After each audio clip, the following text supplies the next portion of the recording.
The sun had already begun to sink behind the schoolyard when Emily stepped through the back gate. The quiet side of town where no one ever walked alone. Her backpack was slung loosely over one shoulder, her old sneakers brushing against the cracked pavement. She looked nervous, glancing around as though she could feel eyes following her.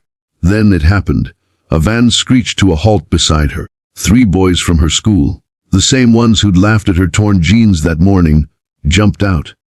Before she could scream, one of them threw a jacket over her head. Her muffled voice echoed down the empty street. The van sped off into the shadows, but what they didn't know was that someone was watching. A few blocks away, the low rumble of motorcycles filled the air. A group of leather-clad bikers turned their heads, one of them narrowing his eyes as he caught a glimpse of the van speeding past. "Something's wrong," muttered the leader, a tall man with gray stubble and a deep scar across his jaw. "That's the road to the old quarry. Nobody goes there after dark." He revved his engine, signaling the others. Moments later, the silence of the night was shattered by a roar, a wall of bikers tearing through the streets, heading straight for the van. Emily Carson was new in town. Shy, soft-spoken, the kind of girl who avoided eye contact and kept her hair down to hide her face. Her family had moved to Ridgeville after her father's death, trying to start fresh. Her mother worked 2 jobs and Emily often walked home alone.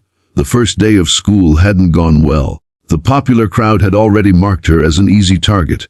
Among them were 3 seniors, Jake, Travis, and Brent, known for causing trouble, but charming enough to get away with it. At lunch, they made fun of Emily's second-hand clothes.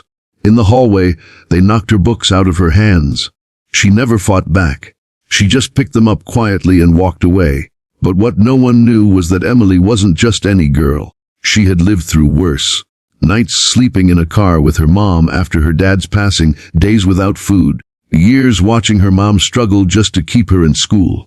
She carried pain but also quiet strength. That Friday afternoon, as she left the school building alone, she didn't notice the black van parked near the back lot. The 3 boys had been watching her for days, whispering plans between classes. They thought it was all just a prank, a scare to make the weird new girl cry. When the van door slid open, she froze. "Hey, new girl," Jake smirked. "Going somewhere?" Before she could react, Brent grabbed her wrist. Travis threw his jacket over her head. They shoved her inside and sped away. She tried to scream, but her voice was drowned by the sound of the engine. Her heart pounded. She kicked Claude, but they just laughed. Miles away, the van turned down a broken road leading to the old quarry, a deserted area known for being a biker hangout years ago. But tonight, the bikers were back. Their engines thundered like a storm. The first to spot the van was Bear, leader of the Ridgeville Brotherhood, a biker club once known for wild rides, but now dedicated to protecting the community. After losing his daughter to a similar crime years ago, Bear had made a promise. Never again would a child go missing in his town. He'd seen enough to know trouble when he saw it. "Everyone saddle up," he barked through the radio. "We've got a van heading toward the quarry. 3 men, 1 girl. Move." Within seconds, the group was flying down the road, 20 motorcycles strong, headlights blazing through the dark. Inside the van, Emily was terrified. She could feel every turn, every bump. Her hands were tied, her voice shaking as she whispered a prayer. "Please, someone help me." Jake snickered. "Relax, new girl. We're just gonna have a little fun. You'll be fine if you do what we say." Travis turned on some loud music, drowning out her crying. But then he looked out the back window and froze. Jakey, we've got company?" "What?" "Bikes. A lot of them." Jake glanced through the mirror, and his blood ran cold. A line of motorcycles was gaining on them fast, headlights forming a glowing wave that filled the entire road. "Step on it," he yelled. But it was too late. Bear's crew split into 2 groups, surrounding the van from both sides.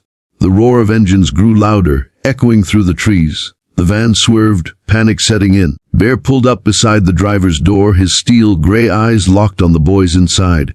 He shouted over the noise, "Pull over!" Now, Jake's hands trembled on the wheel. "Who are these guys?" He tried to veer off the road, but one biker, a woman named Raven, with fiery red hair and a fierce look, sped ahead and blocked the turn. The van screeched to a stop, trapped between 2 rows of bikes. The riders formed a solid wall of chrome and leather, their engines rumbling like thunder. Bear stepped off his bike, pulling off his helmet. "Out," he growled. The doors opened slowly. The boys stumbled out, pale and shaking. Raven ran to the back and tore open the door. Emily was there, trembling, her eyes wide with fear.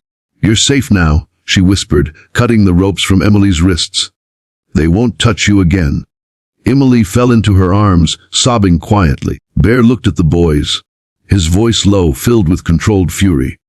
"You think it's funny to scare a girl. You have no idea what you were about to do." The Jake tried to speak, but words failed him. The bikers surrounded them, not with violence, but silence, the kind that carried more weight than any punch. Police sirens echoed in the distance.